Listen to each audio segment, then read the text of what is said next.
Hey, Sandra, welcome to another episode of Asexualized, My Asexual Life. This is a place to be for education about asexuality, all things asexual, and I share my own asexual life journey in order to help you in yours. If you haven't already subscribed, please hit the great big subscribe button below, right here, right now.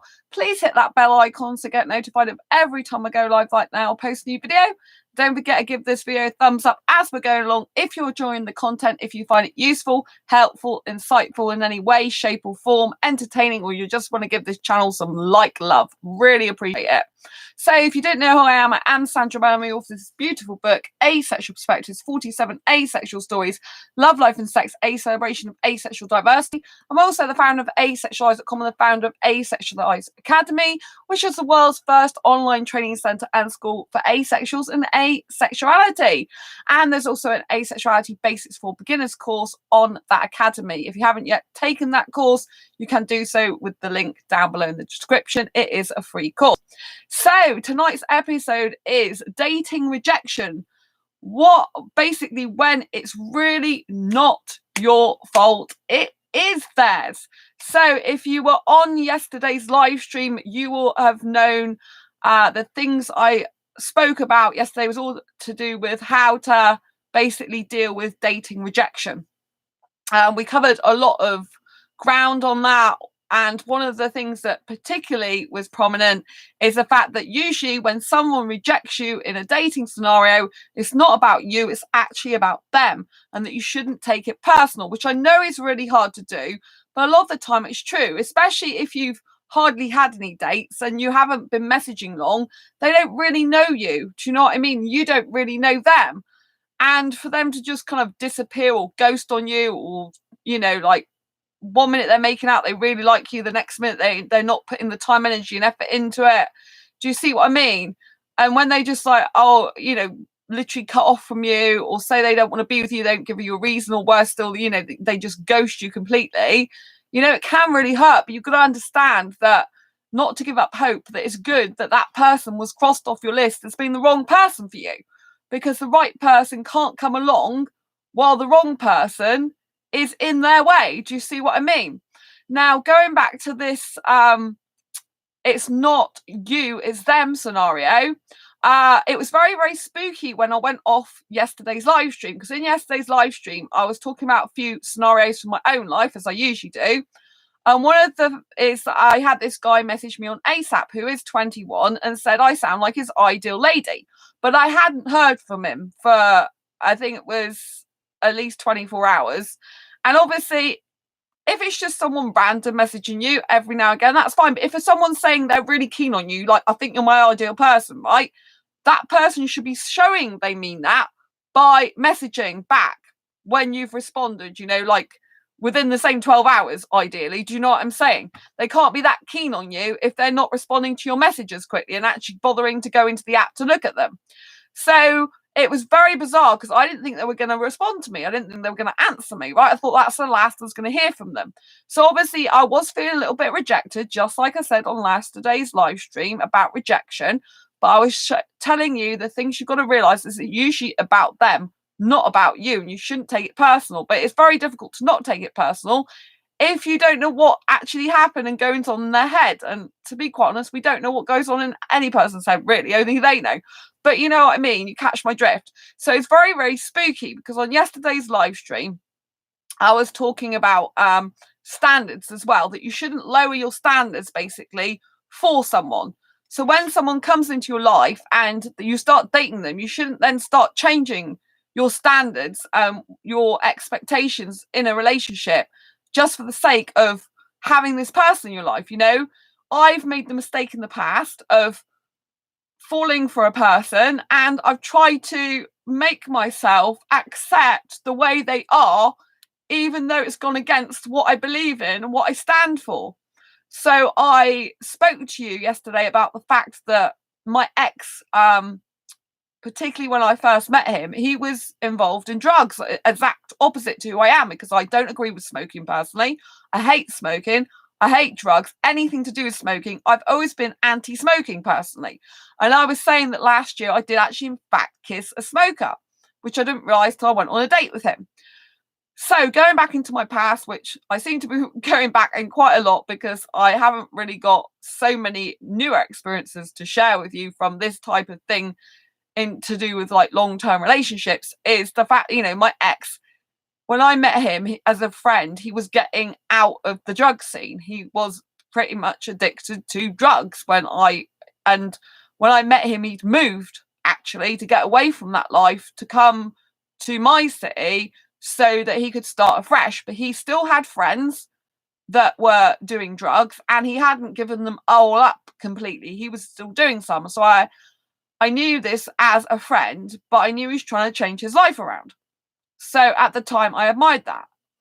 And I didn't get into a relationship with him until he said that he would, basically he'd given everything up like that, all the smoking, because he said he knew that if he wanted to be in a relationship with me, that would be unacceptable because it wouldn't be my standard, basically, and that he wouldn't do that anymore. So, thanks for the thumbs up. And so as far as I know, when he was in the relationship with me, he didn't do it, but there was signs that it's possible he could have started again at some point. I told you that I did have a lot of abuse with this particular ex also. And at one point I went to his place when I wasn't living with him and wasn't living in the same place as him.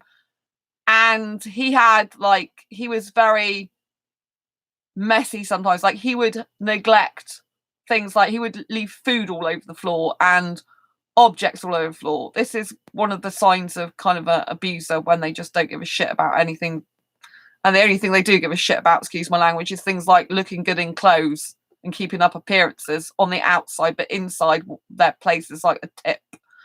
So yeah, and he'd had these bottles of stuff and he'd made friends with someone who lived upstairs who was into drugs.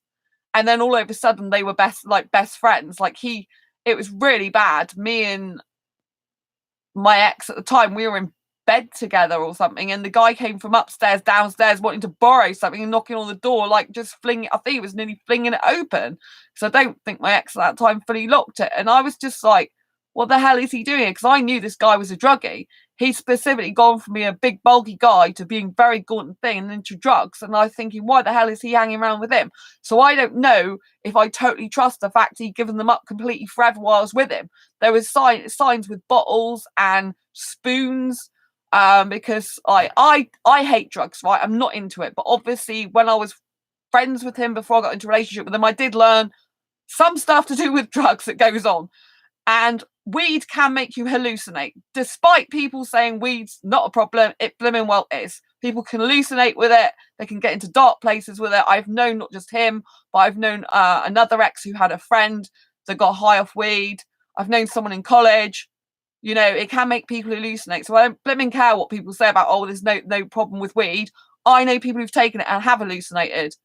And weird stuff happens, and and this guy, my ex, used to be heavily into drugs in his past, full on into like really heavy stuff. He knows his drugs, do you know what I'm saying? He knows the effects, do you know what I mean? He has no reason to tell me the rubbish about drugs unless it's true.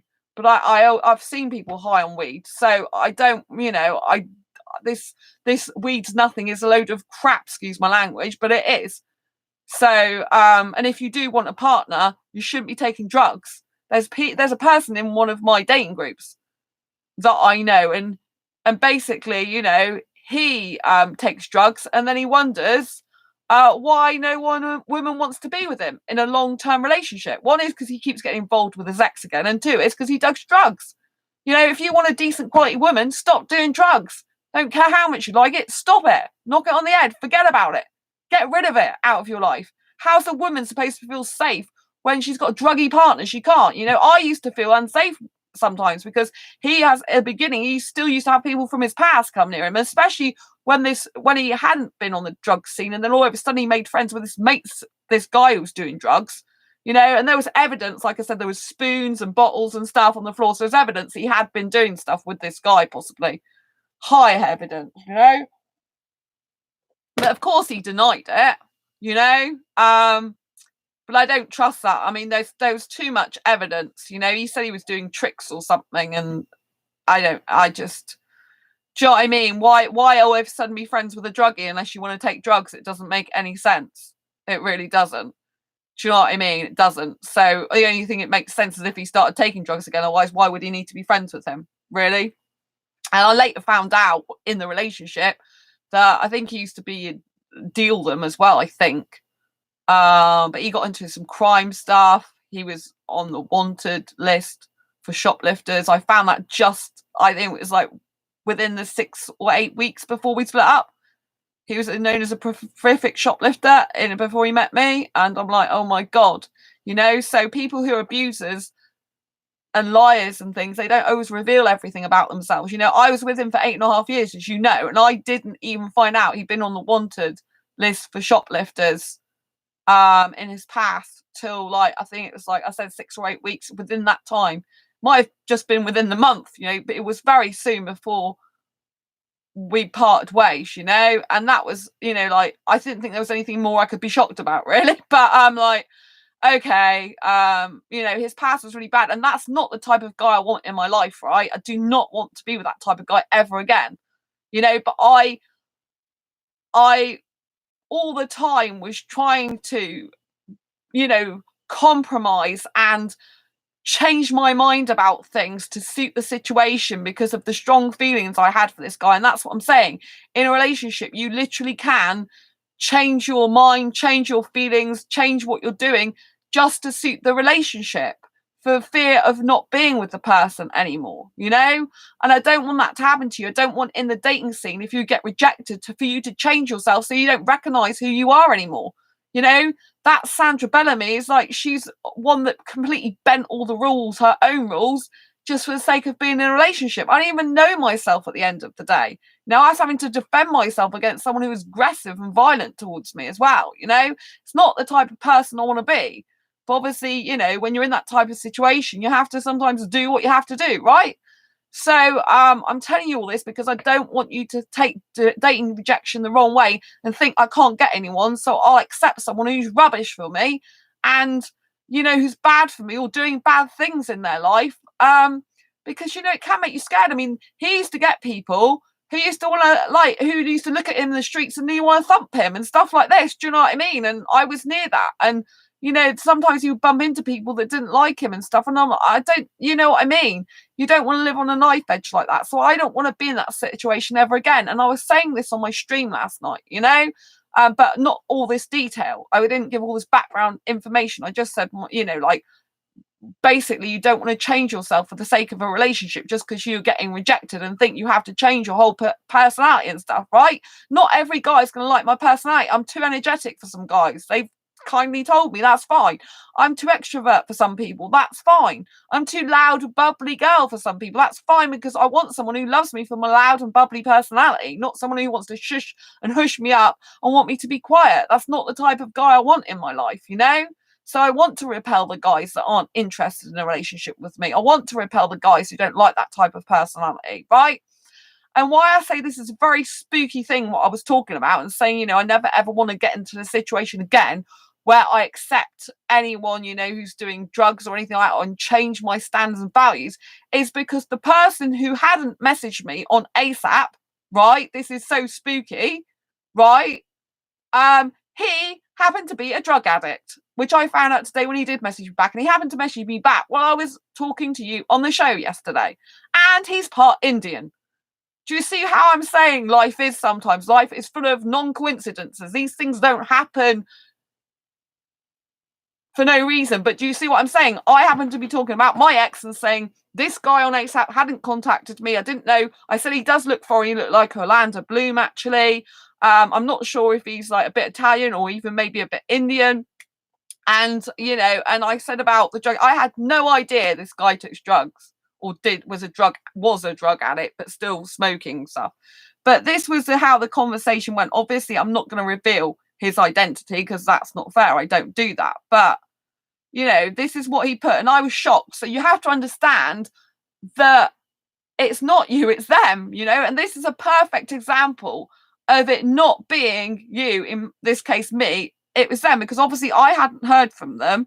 They messaged me on the 8th of the 12th 2 messages and I messaged back on the 8th of the 12th, then I didn't hear anything till yesterday, which was the 9th. But it was like quite a while ago because I messaged them back on the 8th, the same day that they messaged me. And then I didn't hear from them till late last night, 11:39, while I was doing this show. That's what's so spooky, right?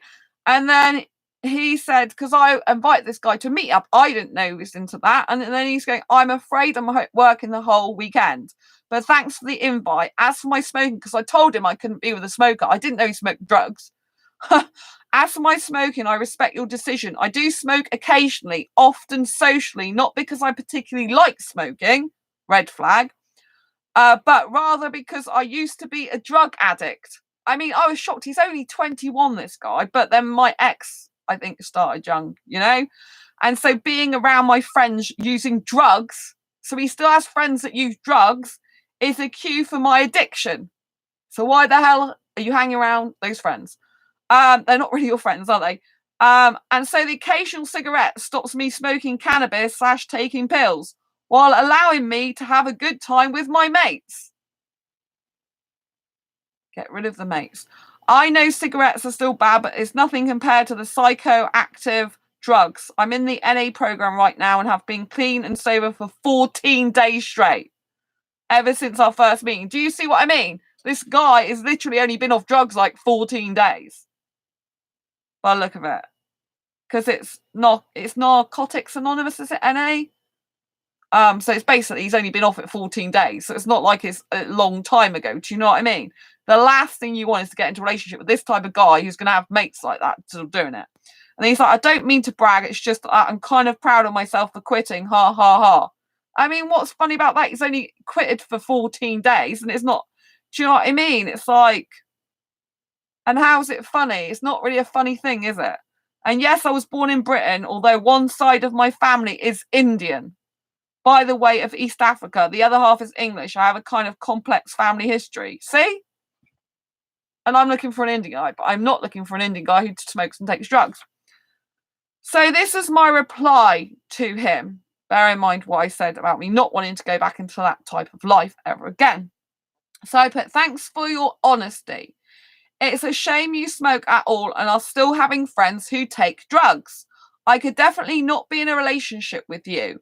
I could not be with anyone who smokes, does drugs, or who has friends that do. I have been there and done that and never again.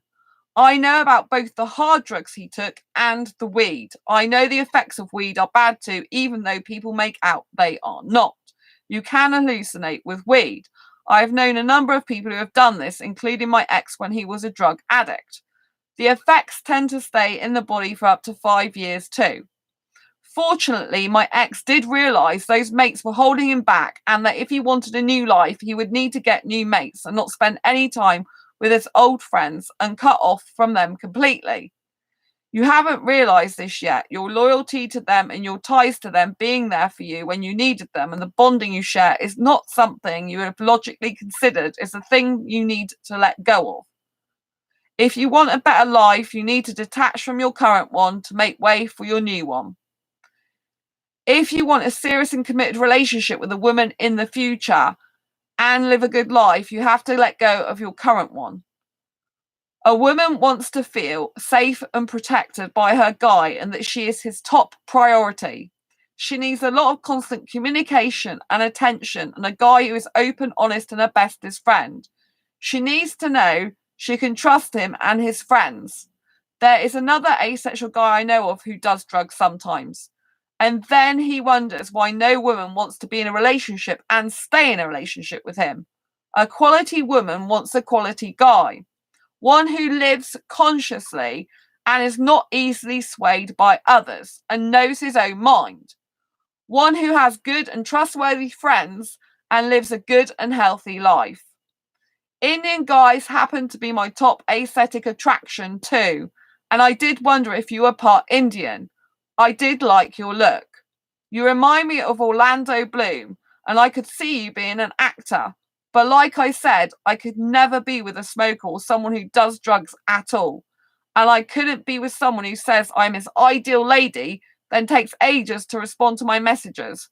that is not a guy who is my ideal guy or who is really that interested in me.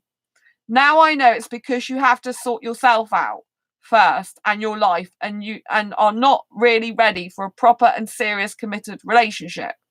I hope you have come to realize that you need to leave those mates behind. They are not helping you and likely not really your mates, because they are not good for you in this way.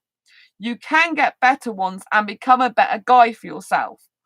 I would like to see you brag about cutting off from your mates, about leaving that life behind for good, and self-loving you enough to leave addiction and those bad people behind forever, with complete discipline and courage.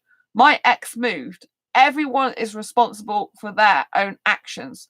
No one can make you do anything or influence you to do anything unless you let them. When the time is right, you will do this. When you see the wonderful life you could have without smoking, rather than what you do have, and you gain more by doing that, more friends, better health, more job prospects, more relationship opportunities, you will lead this type of life for good.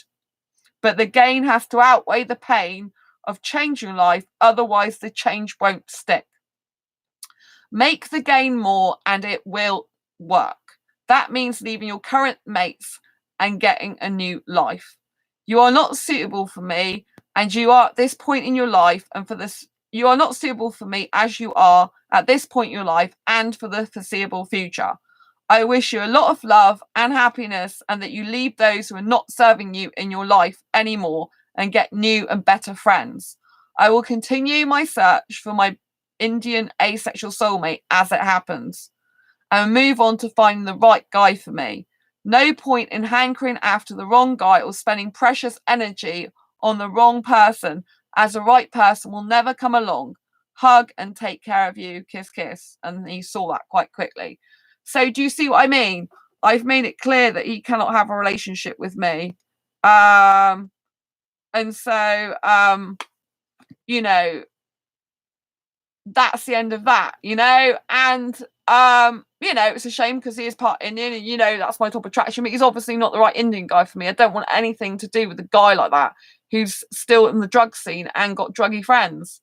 And a lot of the time they do go back to that type of life if they're not careful, but there are people that do leave that life behind when they decide and make a conscious decision to cut their druggy friends off, to move, to leave that life behind for good. Do you know what I mean? There's quite a lot of entrepreneurs that used to take class A drugs and they got out of it, and they don't do that type of thing anymore.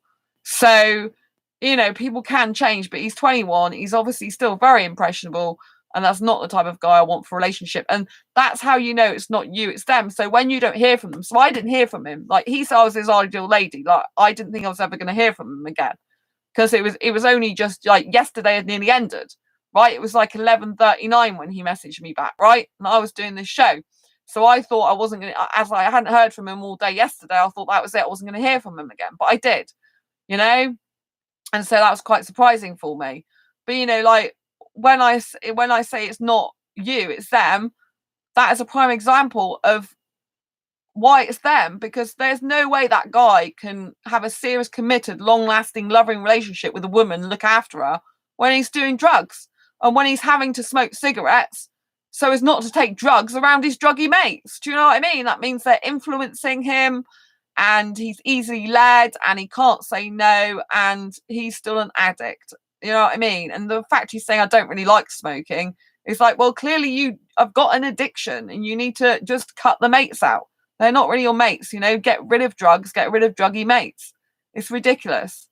And like I said, you're not going to have a serious long-term committed relationship. What woman's going to want to be with a druggie? They're not.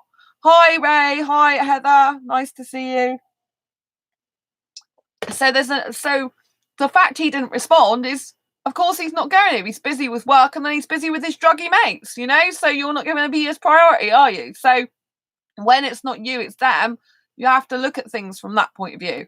So when you get rejected in the dating scene, don't take it personally all the time, because I did say he might not have responded back, because I did say I couldn't be with a smoker.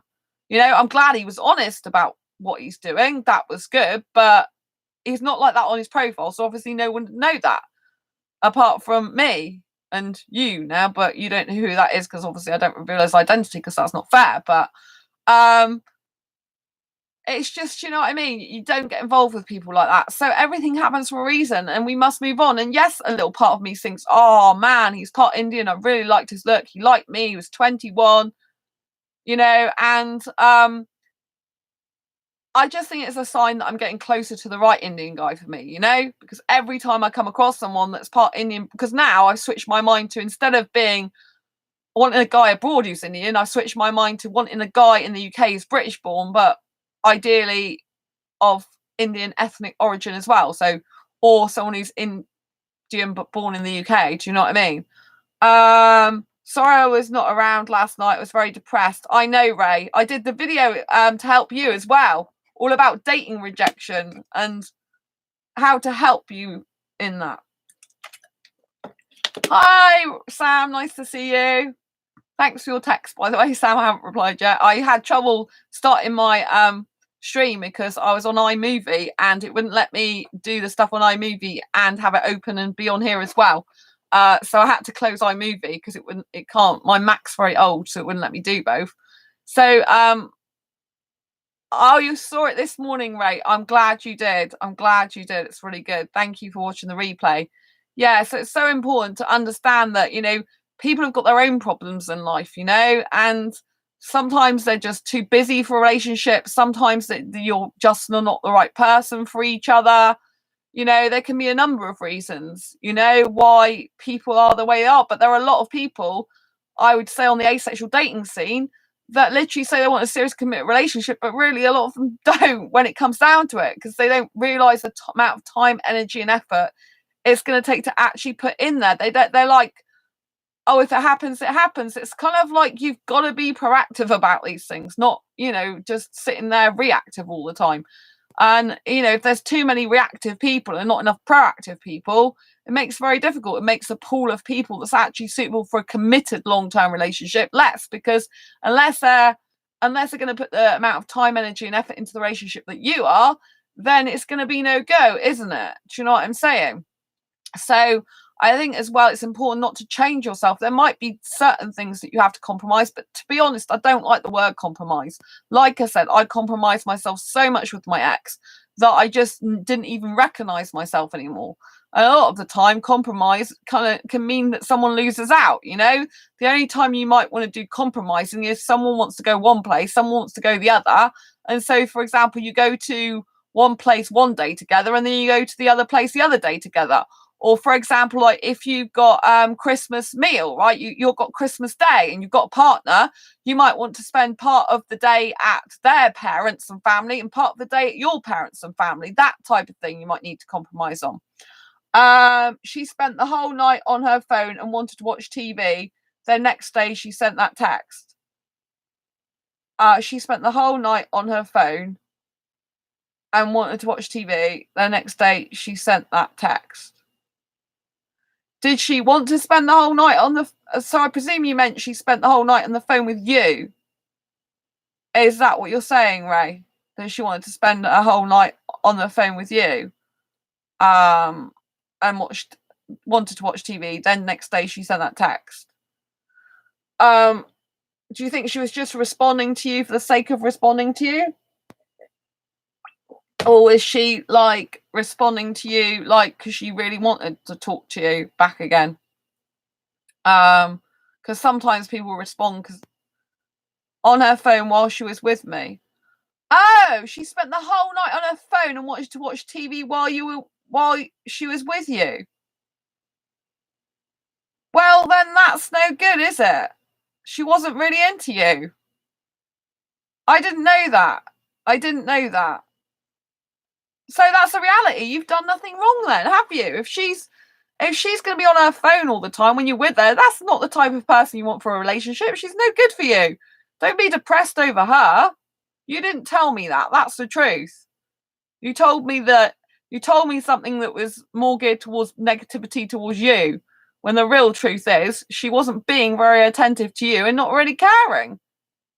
See, sometimes when we have dating rejection, we actually think of the negative thing that they say about us more than the person's own behavior and how they were not right for us because they were no good for us. Do you know what I mean?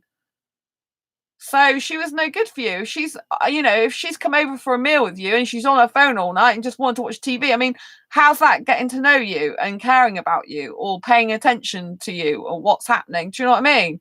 It's like people shouldn't be on the phone the whole time. It's just very rude, I think. If I'm with my friends, I do spend some time and she's switching my phone off. I mean, sometimes there's times when I'll switch my phone on to show them something like photographs or a website or, people on ASAP and like, what do you think of them? That type of thing.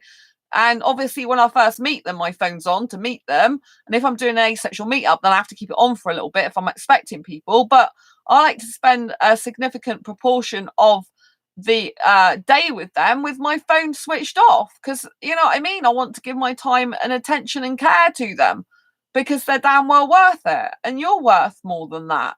She's no good for you. See, focus on that, Ray, next time. The negativity that she's bringing towards you rather than what she said about you. Do you know what I mean? Like, that's ridiculous. I'm sorry that happened to you, but don't be depressed over this woman.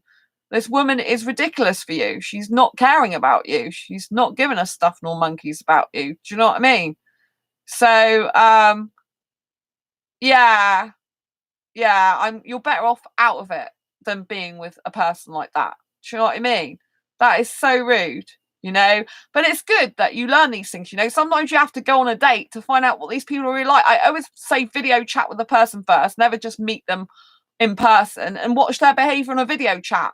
Watch if they're attentive to oh, you blocked her. Well done, Ray. She's probably going to be heterosexual anyway. Do you know what I mean?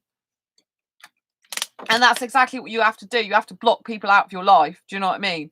People like that. You have to block her. So it's done and dusted. You can't think about it anymore. You can't phone them up. You can't contact them with them. They've gone for good. That's it. End of story. It's a really good thing to do. Really good thing to do. Then you don't get tempted to go back to them.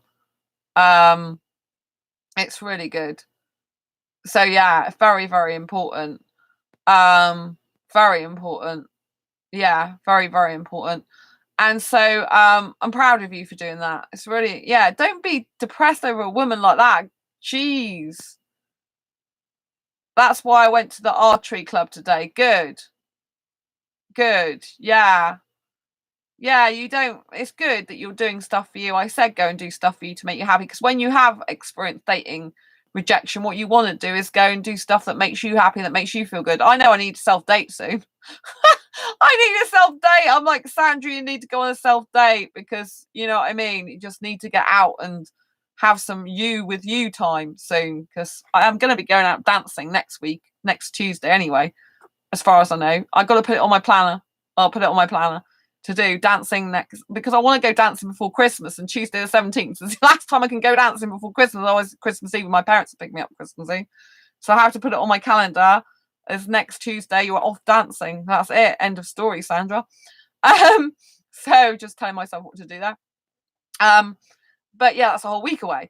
And it's very, very important that you do look at things from a logical point of view. Like when you look back now, you can see that she wasn't right for you and that she did you a favor, because do you know what I mean? These people, it's you that made me feel better about myself, to be honest. Oh, I'm glad, Ray. Oh, big kiss for you, my friend.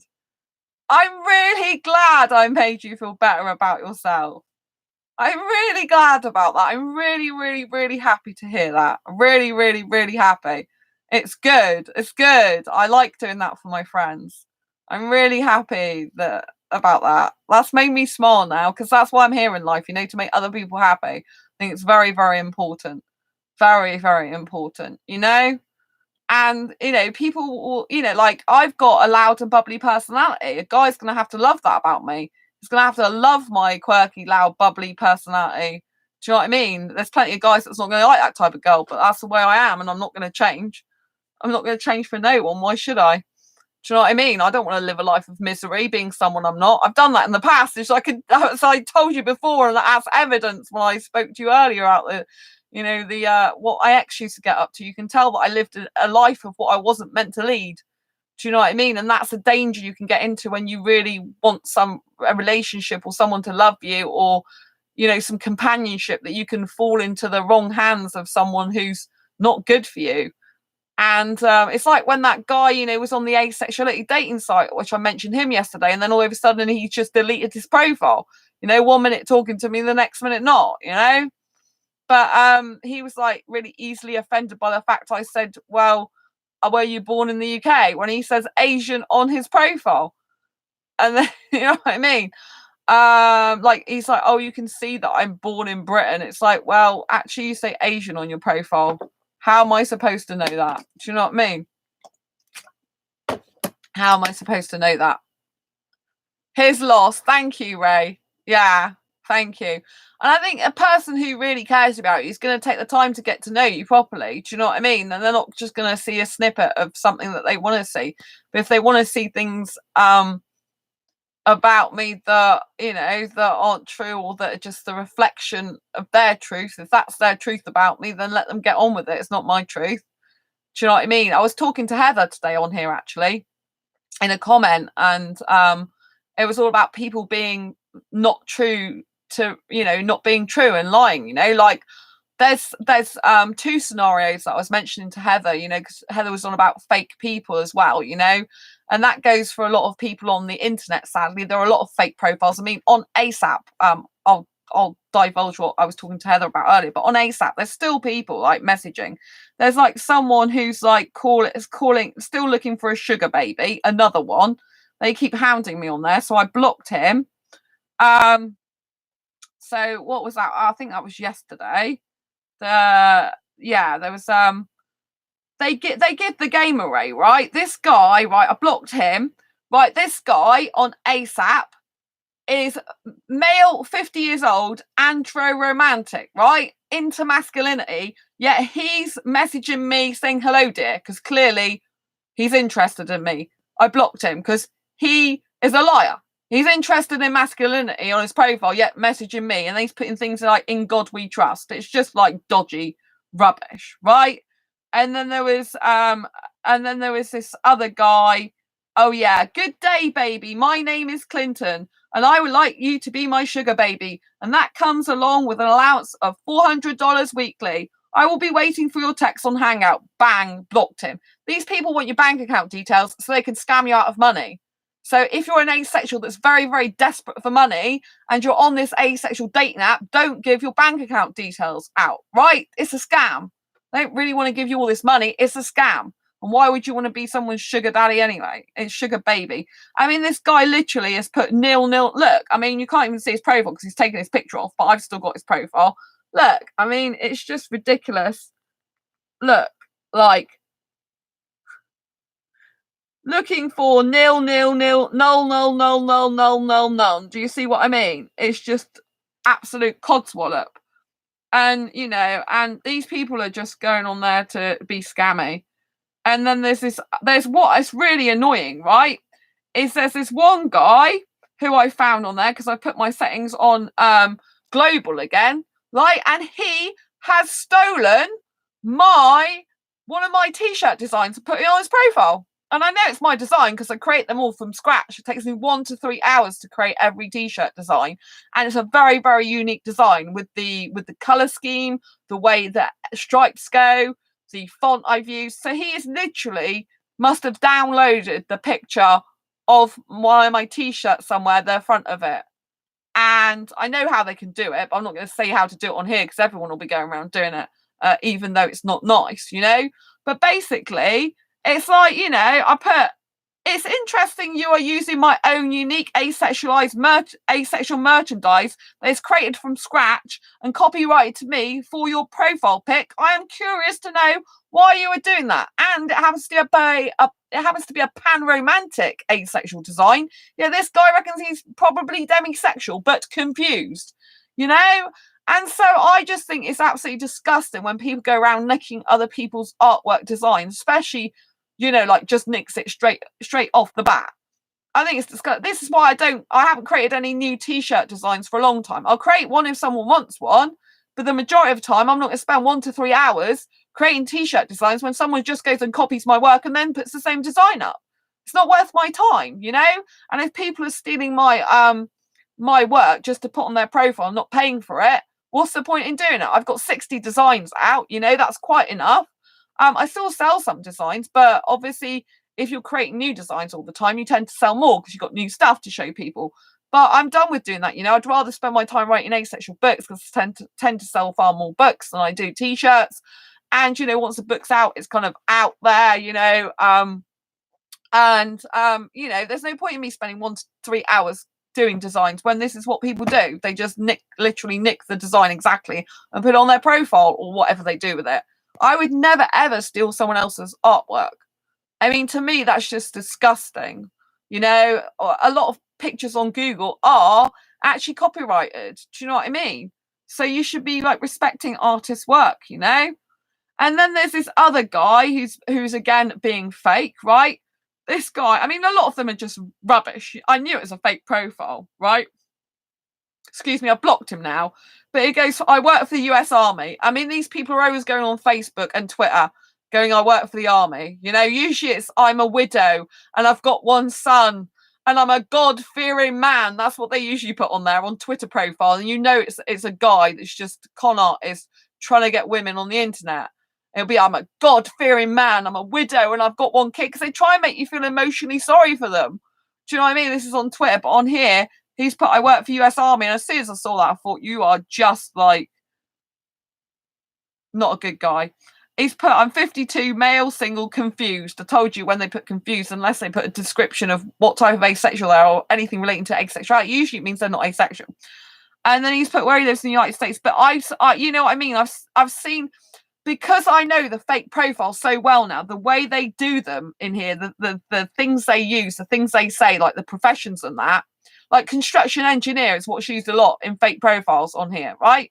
So I get to know them and I can spot them a while off. But I thought I'd answer him just for testing, right? So he put, hello, how are you? I've clearly said I want a guy in his 20s, not 52. And I put, I'm looking for a younger guy only, right? This guy, if he's respectful, should leave me alone now, right? Doesn't. It's nice to meet you here. What's your name? Block. Do you know what I mean? And then I've got this other guy on here who's being an absolute so right. This guy, right? These are profiles to avoid. Confused from Nigeria, right? Am cool and calm person. I play a lot. I don't usually take things so serious. I love making friends and I don't get angry even if you slapped me. I still look at you and smile. Like, if that was true, which obviously is just a load of coswork, but if it was true, why would you be with that type of guy that doesn't mind getting hurt and abused? What does that say about him as a person? You can walk all over him, you can stamp all over him, you can do what you like, easy come, easy go, easily influenced, and probably by other women too. So would easily go off with another woman because he's got no backbone, can't stick up for himself, and doesn't care how disgusting you treat him. You don't want someone like that. And when he says, oh, I don't take things so serious, you don't want someone, if you want to, like that, if you want a serious committed relationship, if you want a serious committed relationship, you do not want someone who says, I don't think things so seriously. That's the last thing you want, right?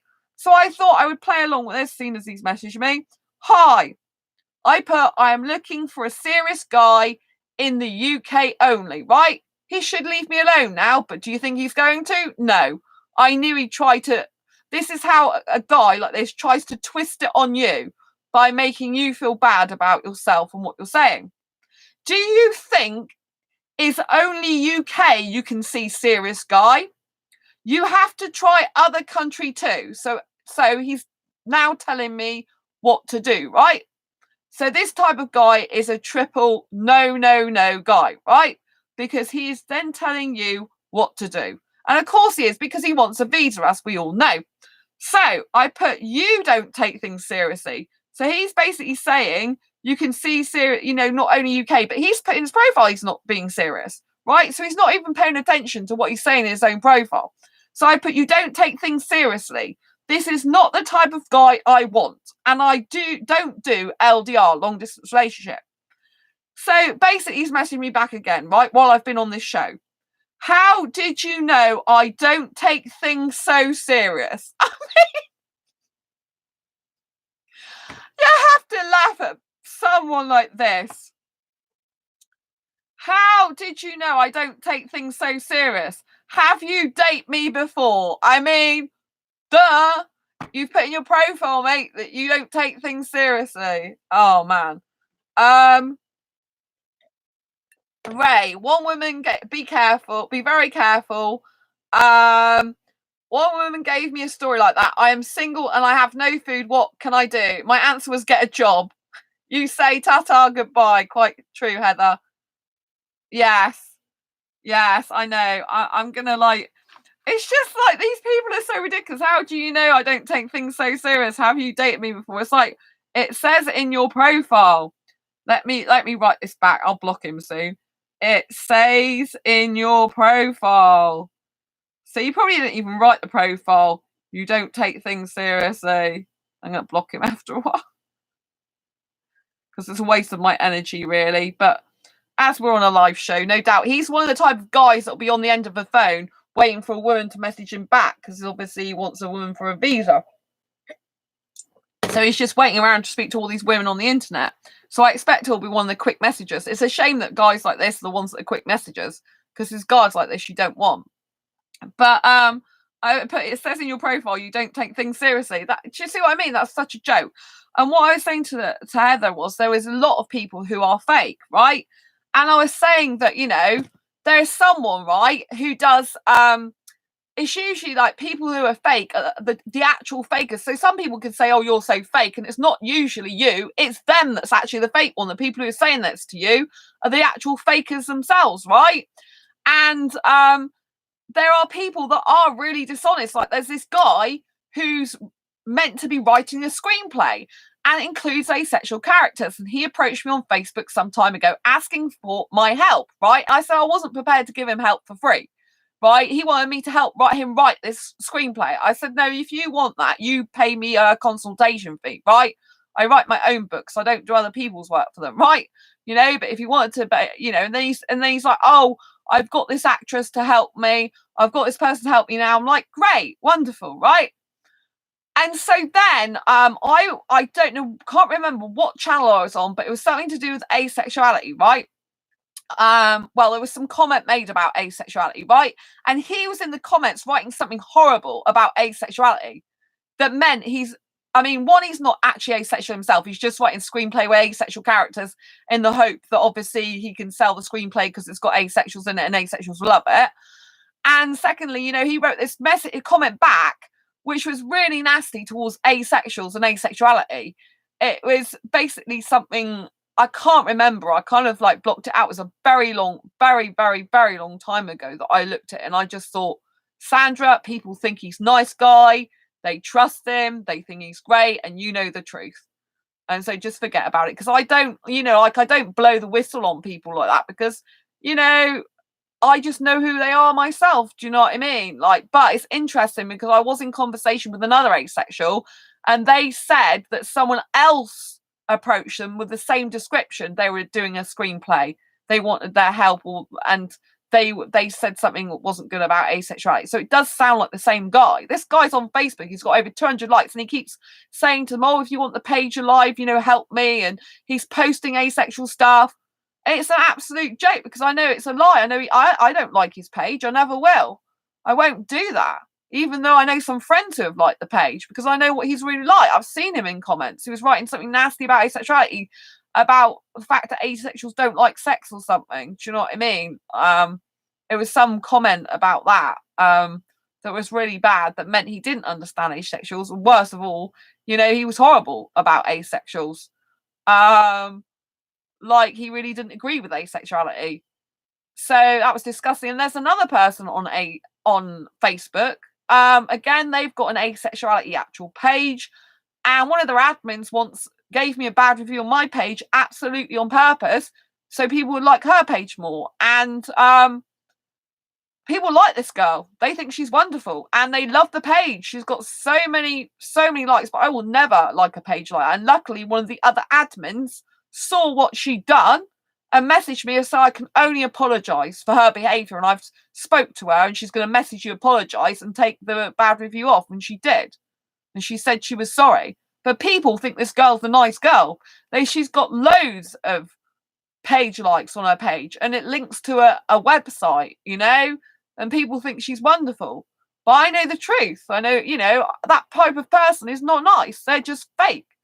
They're the manipulators and doing things to, hurt other people in order to get what they want. Luckily, one of the other admins of the page wasn't like that. And they said it was out of order and they put it right. But you know what I mean? It's still not nice to have that done. I don't go around trying to, make other people look bad just to get more subscribers.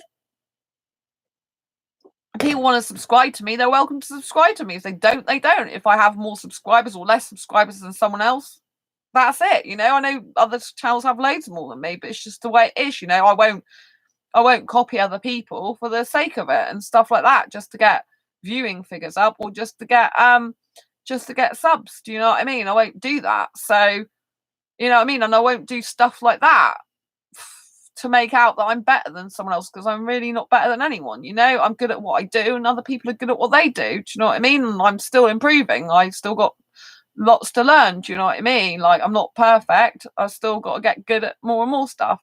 So, there are a lot of fakers around on dating sites, and also a lot of people that are not being honest. They're leading double lives. They're not being their true authentic self, not just in dating, but in life in general. They're just being two-faced, some people. Not all people, I know people that are genuine honest, like my best friend Sam's in the chat. They're really completely honest. Heather, I've known Heather for a long time. What I know of Heather, she's a very, very honest person. Ray's very, very honest. There are people, and Andy, who's on this channel, is a very honest person, usually, really honest. And, I think it's important to have honest people around who are trustworthy and who are being their true, authentic selves, I think it's really, really, really important to have that, and there are good people, I know a couple of entrepreneurs, females, that are very, very good. They're very, very honest people, but I know there's a lot of people in the entrepreneur stuff that, they kind of twist things and make things look a certain way. Do you know what I mean? I suppose maybe that goes with the entrepreneur world and how to market right. So maybe I'll have to learn all that stuff that I don't really feel comfortable about learning. But do you know what I mean? I don't want to be dishonest. I'm always about honesty and integrity. And, I could say a lot of things that I don't say in order to persuade people to do certain things, but I won't be dishonest. Do you know what I mean? I think it's really important to do things from a place of integrity in your life and a place of honesty. And so you can look in the mirror every day and say, I really love that person. I really respect her. And I really appreciate her or him or whatever gender you are. Do you know what I mean? It's really important that you remain true and honest to yourself, but still change yourself at the same time. And you just have to remember, on the dating scene, there are so many people that unfortunately aren't necessarily as committed to finding someone in a relationship, and they've not necessarily got this relationship skills to do it, and if they've got anything about them, they'll think, hey, I'm not good at relationships, that's not a forte of mine, I'm going to learn relationship skills, and they will literally go ahead and do that. That will be something that'll put themselves out. But I get a lot of people in my dating groups going, oh, there's no one out there, it's a joke. And it's like, well, there are people out there, but what are you doing to help yourself? How are you making changes in your own life to help yourself? Like I said, I know some people that are asexual and do drugs, particularly one guy, and they wonder why they can't get and keep a girl. And also, they keep getting mixed up with their ex again from last time. I had a conversation like that. It was a very long time ago with them, But they openly said to me, yeah, I do drugs sometimes. It's something that's ongoing with them. It's not something they plan to ever stop. They just like doing it. But what woman's going to want to be around that? There's no safety or security or being looked after by someone who's doing that. It's the same when people are alcoholics, You need to change your own life and sober up and be like that for a very long time before you get into a relationship. You're one of the most honest people I'm proud to call a friend. Me too. Oh, thank you, Ray and Heather. That's really, really lovely. Oh, that's really lovely. Thank you. I really appreciate that. Yeah, I am really, really honest. Sometimes it doesn't do me any favors with other people, but I just believe that's the right way to be, and I stand by that, and some people don't like it, but it's, I that's their problem at the end of the day. Like I said, it is other people's problem. It's not your problem. I'm not going to stop being honest because some person doesn't like what I'm saying, because it's my truth, it's my authenticity. And not everyone's going to take to me because we all have different personalities that we like and get on with. But, you have to be true to who you are. And if you want a serious, committed, long-term relationship, you're going to have to be your true, authentic self. Because if you're not, you're going to be found out. I know people that have been in relationships with people that aren't being their true, authentic self, and it falls apart in the end. You can't sustain it forever, that type of relationship. Even when I was with my abusive ex, I knew that I wouldn't be with him forever. Oneness Comban Media. Oh yes, Oneness. Hi. You left a comment on my last video, didn't you? And you said you haven't had a date. You haven't dated anyone. You haven't had a date with anyone. And I asked you, so how many people have you asked to date you? And I don't think I've got a reply yet from you, unless you've replied while I've been on this stream. Because something that's really, really important is you have to actually ask people out on dates in order to get some dates. So one of the guys who's my asexual friend, that I've got to know a bit, like maybe not one of the closest asexual friends I got, but they're an asexual friend. They messaged me, and I met them through an asexual dating site. And they messaged me, and we're having a conversation, and they said, they said something to do with me, and I said something back. They were asking me about how I was getting on with basically relationships and dating, and I said to them, so have you had any dates? And they were like, no, I'm still waiting. And I'm like, well, what are you waiting for? Are you going to ask someone on a date, or are you just going to keep waiting? Because, or are you, like, guys traditionally are the gender that traditionally, I'm saying stereotypically, traditionally, I know genders are changing these days, some are fluid, but traditionally the guy would ask the girl on a date. Do you know what I mean? And he's a guy. So I was like, well, and usually with the masculine and feminine, it's kind of more feminine to not ask and more masculine to ask. So I was saying to him, like, what are you waiting for then? Like, why don't you ask someone on a date? What do you keep waiting for? Are you more of a feminine guy? So you expect the woman to do that, usually, in other words. And you know what I mean? It's a very important point. If you're not getting any dates, like, how many people have you actually asked on a date? If you haven't asked anyone out on a date, then don't expect to get any. Do you know what I mean? You've not got to think that everyone's going to ask you all the time. You've got to ask them and put yourself out there, You've got to put yourself in situations where that might occur. Do you see what I mean? And get out and meet people. You know what I mean? It's not always easy, but you have to get out of your comfort zone and do it. So if anyone says to me, well, I haven't had any dates, my question to them would be, so how many people have you asked on dates? A date won't come to you. You have to put yourself out there. Exactly. And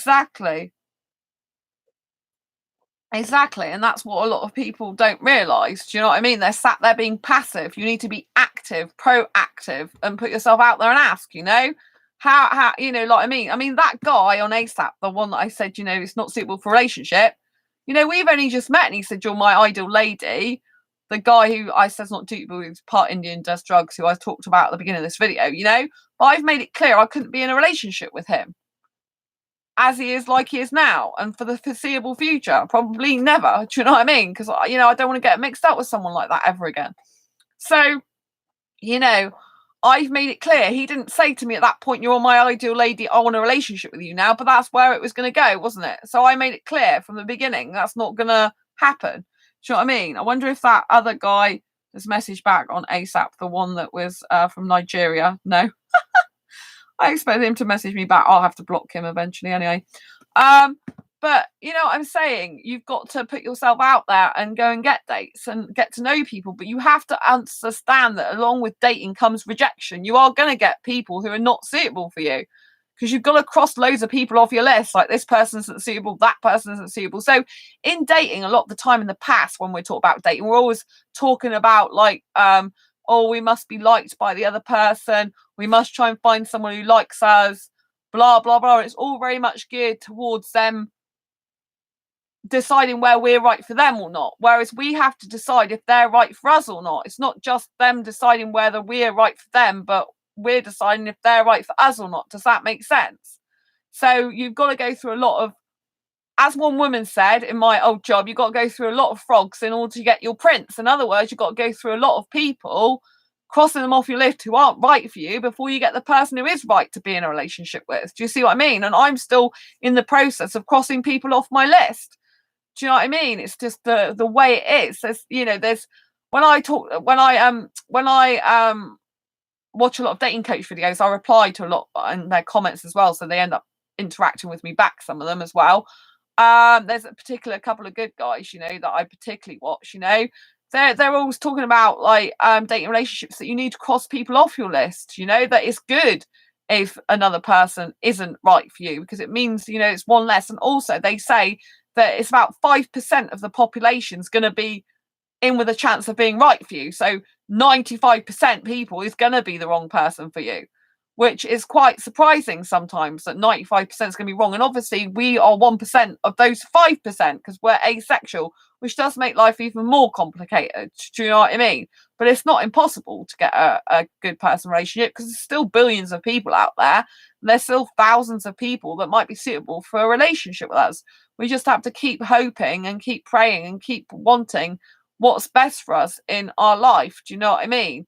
And really, really, really look forward to the relationship we are going to have in the future. And at the moment, we've got to nourish our own relationship with ourselves, because at the end of the day, that is the best relationship to possibly have. And I think when we're not spending enough time dating ourselves, then that's when we can look to other people for more attention and more affection and more romance. I know that, like, kind of, I am a little bit sad that guy ended up being a druggie, and because he's part Indian, that's a kind of a little bit sadness in me from that. Oh, that's a missed opportunity. But that's a romantic habit that I've got.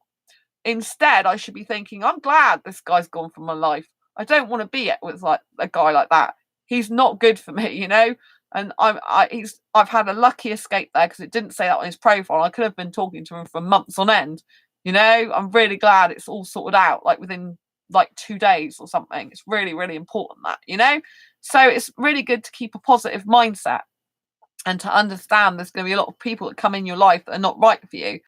But go and spend some time of your own. Like, I know that if I've had a little bit of rejection, or if I've like well, I'm kind of rejecting them, aren't I? Because I said I don't like the smoking, so really I'm rejecting them being in a relationship with me. But I don't know why I even think he's rejecting me when I'm rejecting him, really. Do you see what I mean? But I felt like I was being rejected in the beginning, because I felt like you said I'm the ideal lady, yet you're not even bothering to get back in touch with me very quickly. And if someone says you're the ideal person for me, they usually want to speak to you quite a bit. Do you know what I mean?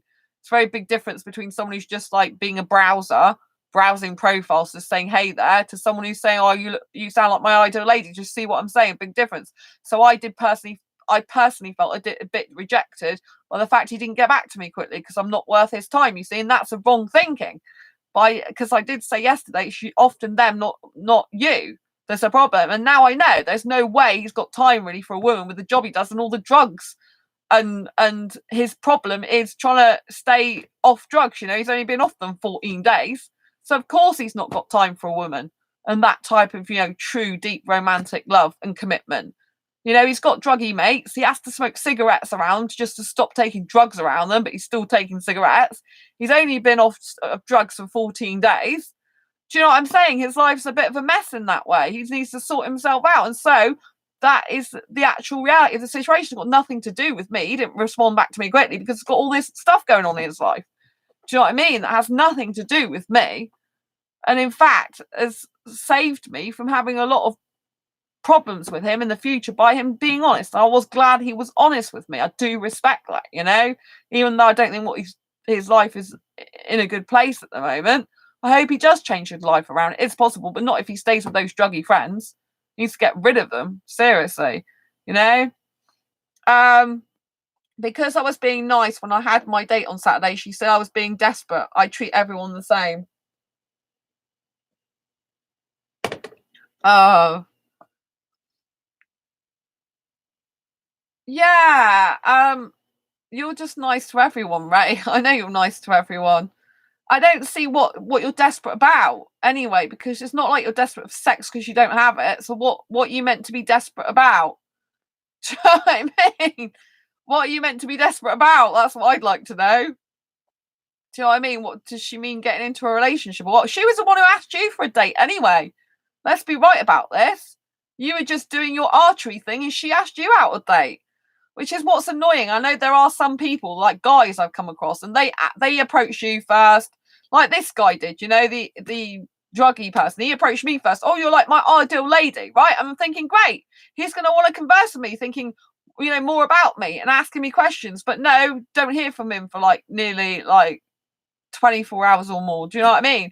And it's like, well, it's longer than 24 hours. It's like a day and a half or whatever, And it's like, well, nearly 2 days actually, because he messaged me at 1 something on the 8th and didn't reply till 11:30 something yesterday. So is that like nearly, well, that's 1.5 days, isn't it, or something? But do you know what I mean? So yeah, it's just there are people that, they do that. They approach you like, oh, I'm really keen on you. And then it's like the problem is when you get keen on them back, they then back off and like, oh, you're too much. I need to get my time machine built. Oh, bless you, Ray. I know you would if you could as well. Um, but yeah, there are people like that. I've had a lot of guys like that. They're full on, and then as soon as you show actual interest back, that's it. They just like, oh, want to run off. It's like, well, you obviously don't want a serious committed relationship because you can't handle the fact that someone likes you back and you want to play games. I'm not a game player. I either like someone back or I don't. Do you know what I mean? Like, it's kind of like black and white to me, But I know some people, they do need space, and I think what happens is like when they're really keen on you, as soon as you show a real interest, and they feel like, oh, I need my space. But I can't be bothered with people like that. Do you know what I mean? It's like you like me the way I am, or don't bother. Do you know what I mean? I can't be bothered to play games and stuff like that. You know what I mean? It's like I just can't be bothered. It's like, if you really like me, show me you like me and you do like me. End of story. Not you like me, but not when it, only when it suits you or only when it's convenient for you. Do you know what I mean? Um, because, I know some people, what they usually do is they come full on, really, really interested in you. Then when you show interest, it gets too much because, they haven't thought things through really. And they've taken the heat of the moment, got all these like chemicals going off in their body, probably really excited over the whole thing. And then because you show an interest, it kind of like, I'm not just saying you, Ray, I'm saying people in general, it kind of dulls that excitement chemical down in them because they're like, oh, that person actually does like me back. So they're not so hard to get. Do you know what I mean? Some people like chemically and psychologically prefer someone who's harder to get. Then it's like, oh, I can't quite reach them, so I need them more. It's a psychological thing. What a lot of people do on purpose. In some circumstances, like a guy will play hard to get with a woman and cut contact with her at specific times just so it drives her crazy. She's thinking about him all the time, and so she wants to message him and wants him in her life. And he's kind of making her addicted to him by the chemicals he's producing in her body and the anxiety. He's making her want to get in touch with him. And he's just like, oh well, whatever. And so, like a lot of dating coaches, like, they recommend you pull back. Like, if someone's coming full on at you and then all of a sudden they start going off you, you just pull back and you're just like, okay, and just give them their space and don't message them until they message you. If they do, if they don't, just move on and don't bother with them again. Do you know what I mean? But at the end of the day, there's going to be a situation in a serious commit relationship where you're going to be in each other's spaces and times, and you're going to have to negotiate times of when it's appropriate to talk to each other and when you need space to do your work and things like that. Do you know what I mean? But I think someone who's keen on you would be discussing those things open and honestly and be like, well, I need to do this like sport thing or whatever they need to do in their time, and then I need to get this done. But like, I'd like to hear from a message from you once or twice a day, or that type of thing. Do you know what I mean? Some good news. I've been invited to next year archery championship. Well done, Ray. See, you got the woman out of your life and you've already started picking up in your life again. This is good. This is good. This is good, Ray. You're awesome at archery. You should definitely keep that up. Never give it up. I don't think you should change for a woman. You know, I think you maybe obviously there's some changes you might need to subtle changes, but I don't think you should change your core being of who you are. I really don't. Do you know what I mean? Like, I think it's important, you know. I mean, obviously it's hard if you live with a person because you might have to like change some things in the house for them, like to accommodate them. Like, you know, if I ever live with someone, it depends how the living arrangement is. You know, if I've got my own place, like bedroom one place, they've got their own bedroom, another part of the house, then they can have their own stuff and I can have my own stuff. And that's like our own little sanctuary. But I mean, if we share communal areas, then you have to decide on decor together and all that type of thing. Do you know what I mean? My friend who's just moved in with a guy like not long ago, they like the same decor. They've got a lot of the same taste in colours and things, so that's worked out really well because they like the same taste in wallpaper, in carpets and things like that. So that's worked out really well for them. But not everyone's like that, you know. I don't mind changing anything for someone. Oh, bless you, Ray. Yeah, but you still got to keep your own sense of worth, self-worth. Do you know what I mean? It's very, very important you do keep your own sense of self-worth and you keep some stuff that you do like and enjoy because you don't want to completely not know who you are, and you want a person to love you for who you are, not based on everything they can change about you. Do you know what I mean?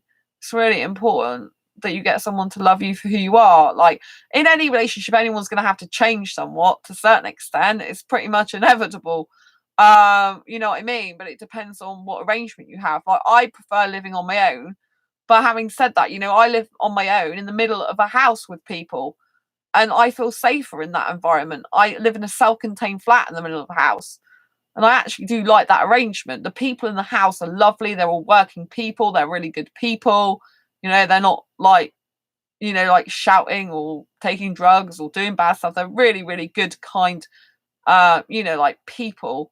And we don't spend much time in each other's lives. We're all very private people. Like, even though I do my live stream and tell the world what I'm like and everything about my life, I am a very private person still to a lot of people. Do you know what I mean? And so I go through their house to get to my flat, but I don't look in their doors. Like if their doors are open, I just purposely, when I go up the stairs, I'm like this with blinkers on.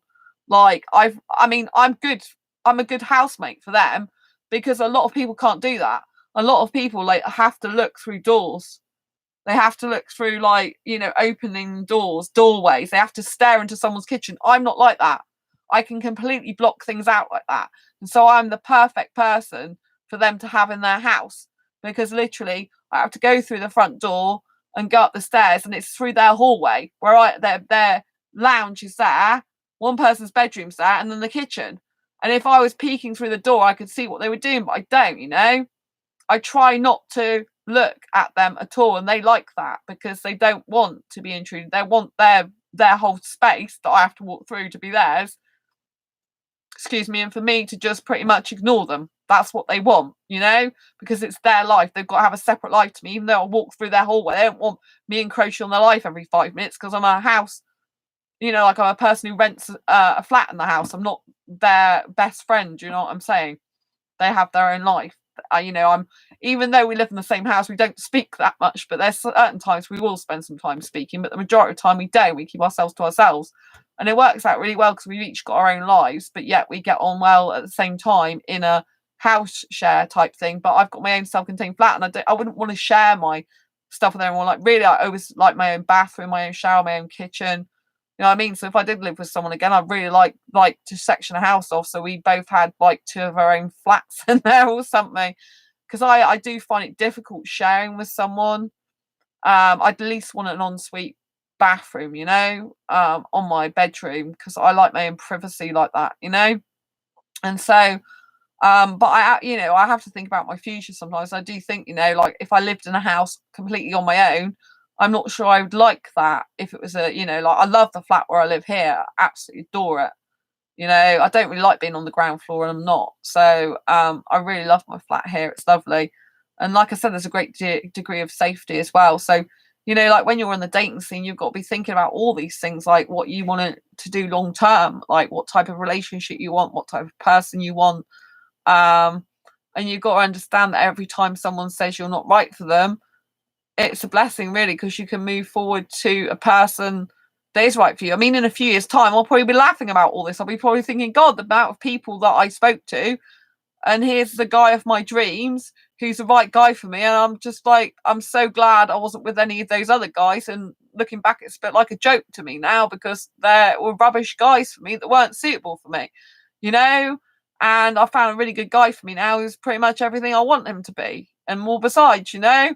And if only I trusted the process, because I know my soulmate's Indian, so I have to trust the process that he's out there. You know, I keep coming into contact with people who have Indian origins now. Ray's part Indian. And you know what I mean? There's always an Indian around the corner usually whenever I'm in problems or having upset or pain in my life. It's really weird. But you know, like even connecting with him, I mean, he connected with me. Do you know what I mean? My offer stands if you ever need a place in emergency. Thank you, Ray. Love you lots as my friend. Thank you so much. I really, really appreciate that. Yeah, Ray said if I need somewhere to stay, got nowhere to stay, if anything happens and changes in the future, because you never know what's going to happen, then I can stay at his place, which is really, really kind of him, because we haven't met in person yet. We've had a video chat though. So yeah, I think that's really nice. Thank you, Ray. I will always bear that in mind. It's really nice to have that, because you never know what's going to happen in life, you know? I have plans for my future. I have lots of plans for 2020. I can't wait for 2020 actually, but I've got lots of stuff I need to get finished this year. Like my asexual meetup mastery course is taking me so long to finish. And then I need to get back to my asexual guide to sex book, which I got interviewees waiting for me to get back to them, you know, and continue their editing with them. And I've got other stuff I need to do. So I'm so busy, but tomorrow I'm at, well, today now, because it's gone over to Wednesday, I'm actually at my parents seeing my baby girl Angel and getting all my Christmas decorations and everything for my parents, which I probably won't be able to put up till nearly the weekend because I'm busy with this course. And then I've got an asexual meetup on Sunday, so it's all busy before Christmas. And I've got to have a date with myself dancing next Tuesday. That's like a week nearly away, so I have to put that on my calendar, make myself go to it. It's very important. So anyway, yeah, when you are dealing with dating rejection, just think it's usually them, not to do with you. And you know, and if you're not compatible with them, they did you a favor, do you know what I mean, by letting you go so you can move forward to bigger and better things in your life. And I think, you know, if you're feeling hurt by rejection, it means you need to spend more time with yourself, doing what you love, what makes you happy, what lights you up, and what makes you feel really, really good and crazy for yourself. You know what I mean? Like really in love with yourself, really appreciating the time with yourself, you know. I do like self-dating a lot. And if I spend so much time not self-dating, I can feel a bit like, my inner child like plays up, and it's wanting to have a self-date soon. It's telling me already, haha, I'm here. You're neglecting me a little bit. I want to self-date. I think my inner child plays up a lot. It's like I want to play all the time. But yeah, so you know, nourish your inner child. Be who you were born to be. Just think that they helped you to cross another person off the list who wasn't right for you, so you can get closer to the person who is going to be right for you in a relationship. And if you never ever end up in a relationship at the end of your life, so long as you've got good friends who love you and care about you, and so long as you've got the best life possible for you that you can possibly have, your life's still going to be amazing and good. You know, you don't need to be in a relationship to make your life complete and to make your life the best it's ever going to be. In fact, sometimes your life can be far better as a single person. You can do what you want when you want. You can literally take off with a drop of a hat. You can move anywhere you want because you've got no ties whatsoever. Do you see what I mean? You're a free agent. And some of us may be actually born to be that way and we just don't realise it. Do you know what I mean? So, you know, maybe I'm one of those people. But I have got an Indian soulmate. I know that. He's somewhere in the universe. I can feel him every single day. So he'll be with me in my future, no doubt. I just have to be patient. Very, very, very, very patient. So I always get a bit impatient. I'm like, oh, I really want to turn up now. But then I think to myself, do you really want him to turn up now, Sandra? Because your career isn't where you need it to be. You're still sorting some of the stuff out in your flat to get rid of some stuff, to make way for new energies to come into your life. You know, you've got a lot of stuff going on. And so probably the answer is no, you don't. You know, it's not the right timing. And when the right timing is there, he will show up. Plus, I'm liking going out dancing on my own, kissing some guys sometimes who happen to be Indian guys. And at least I can get to know some Indian guys, I guess, in a bit of an intimate way, which I've never done before in my life. And yes, I prefer it to be in a relationship, but at the moment I'm allowing myself that learning curve. Anyway, so yeah, don't forget to love yourself immensely. Give yourself lots and lots of love. Just think rejection is not really rejection. It's just pushing you along the line to a bigger and better and brighter future, and to your chosen path that's right for you. Anyway, what did Ray say? My ex-coach gave me a big hug as knew my ex-coach gave me a big hug as knew I was down. Oh, he made shoot in front of everyone to show what I can do. This is good, Ray. That's a nice coach, ex-coach. Oh, he made me shoot in front of everyone to show what I can do. Yes, Ray, you're really good at archery. You've got a really, really hidden special talent, You're really good at a lot of things. You're good at saving animals' lives. You're very good at caring for people. You're excellent at archery. You win so many competitions. You're just incredible. You've got a lot of good things about you. And just think, like, less time you spend with women like that, the more time you can practice your archery. And the more time you can do, other things that light you up and make you feel good. And thank you for the video you sent me. I did see it. I couldn't see it hit the target exactly because it was a long way away, the target, with the video angle, but I saw what you were doing. You're very precise. And like you said, your bow is part of who you are. It's like at one with your soul, really, isn't it? And I see that in you. Like, that's like writing is to me. When I write, it's like at one with my soul. I love writing. I can't wait to get back to my Asexual Guide to Sex book, to be honest with you, and do more writing. But I'm doing so many videos editing, can't even speak now. I'm doing so much video editing at the moment. Like, one video I recorded yesterday, the day before now, is nearly 6 minutes, and it's about 32 edits in just 6 minutes worth of footage. You can imagine how many hours I've spent on my asexual meter mastery course. I've been doing it since September. I literally spend like hours doing that. It's a lot of work, but it'll be worth it. 40 yards that was. Wow, it's amazing. I think you must have hit the target spot on as well, didn't you? But I couldn't see it properly because it was too far away when I saw the video. But I thought you were so good with the bow and arrow, you know exactly what you're doing. Do you know what I mean? You're so precise. And, don't worry about that woman. Don't let her make you depressed when she's like wants to watch TV all the time. And like, look at her phone. She's not going to give you any attention in a relationship or be any good. Her mind's going to be elsewhere all the time, isn't it? Do you know what I mean?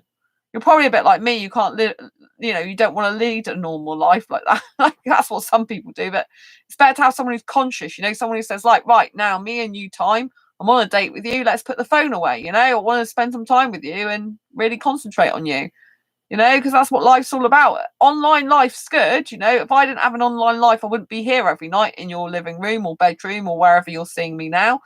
But do you know what I mean? You need offline time, in-person reality offline time.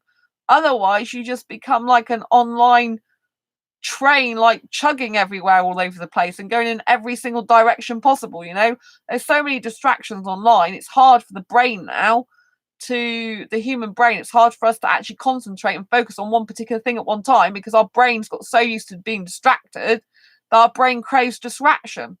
My coach said I sleep with my bow. Ha ha ha. It's true, you probably do, but that's a good thing. Do you know what I mean? You need to sleep with your bow. You sleep with your doggies.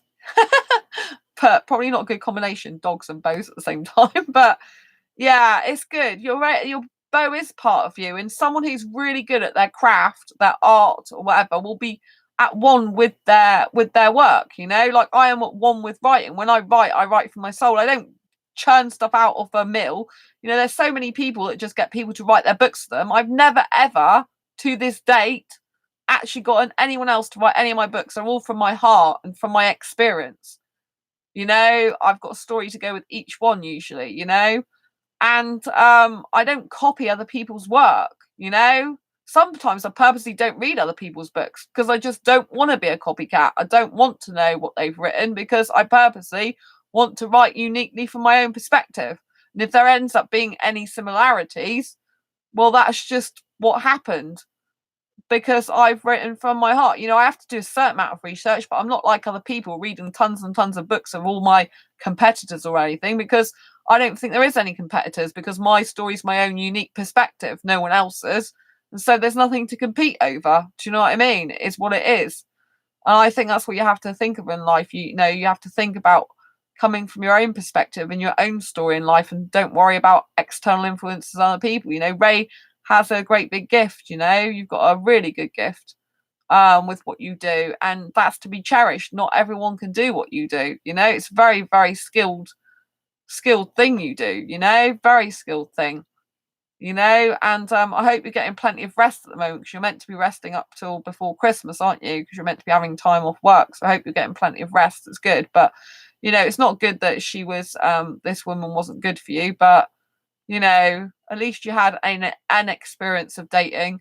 Just it wasn't a very good one. But at least you know what a better one would look like. You want someone who's not on their phone all the time and just wanting to watch TV. That's the type of person you don't want to date. So I mean, so you'll know what to look out for next time. But, you know, I'm wondering what they were like on video chat, because usually people on video chat, when they start getting distracted, they'll start, you know, watching their computer screen or start replying to messages from other people while they're meant to be watching you. I really hate that. I know someone does that, they're not the right person for me.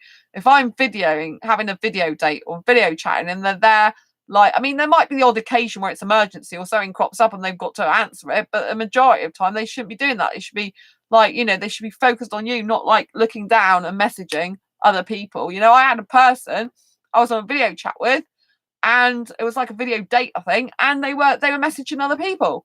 They're like, oh, it's just my mate I've been messaging the whole time I've been talking to you. I actually thought it was another girl, but it wasn't. It was a mate. And it's like, but, you know what I mean? You're meant to be talking to me. Live and learn, exactly. You know, but I can't abide by people doing that. Like, when you're talking to them, they're then looking behind them at the computer going, yeah, right, okay. And they're looking down and they're talking to you and they're looking down. Like, if they don't want a conversation with you, if they can't have that much attention on you, like, either do a shorter video session, or they're clearly not the right person to be in a relationship with me anyway, so don't waste my time. Do you know what I mean? It's like when I'm on dating sites, it's like I write long messages because I'm a writer, and that's what I just do. If guys don't want to receive long messages, don't be with a writer. Don't be with me. Do you know what I mean? Because there's no point. And to be honest, I'm better off like not being on the dating scene too much, because I don't want to spend time writing tons and tons of emails to loads of guys, because I've got better things to be doing at the moment. My time needs to be spent doing video editing, doing courses, and writing books, because that's my you can never be rude like that. Thank you, Ray. Yeah, I can't be either, you know. I don't do stuff like that, you know. Anyway, I'm going to love you and leave you for tonight. Thank you so much for tuning in. I really, really appreciate you. If you've got any comments, queries, or questions about this video in the meantime, please put them down below. Thank you so much for the thumbs up. Please give it a video a thumbs up if you haven't already. Please subscribe to this channel below if you haven't already subscribed. Hit that great big bell icon to get notified of every time I go live. Like now, I post a new video. I'm at my parents' tomorrow. Well, today now, because it's Wednesday. I'm not sure exactly what time I'll get back, so if I'm later on the stream tomorrow, for some reason I don't do one, I'll try and do one, but I might be later because they've got loads of my Christmas stuff to bring back. So just be prepared for a later stream tomorrow, and hopefully I should be okay to do it still. But anyway, until next time, brace your quirky and each other. Subscribe if you haven't already, and hit that great big bell icon to get notified every time I go live. Like now, I'll post a new video. Lots of love to Ray, lots of love to Heather. Thank you so much. Lots of love to Oneness, lots of love to Sam, lots of love to everyone who's watching. Thanks very much for the thumbs up. Take care and have a good day wherever you are. Bye.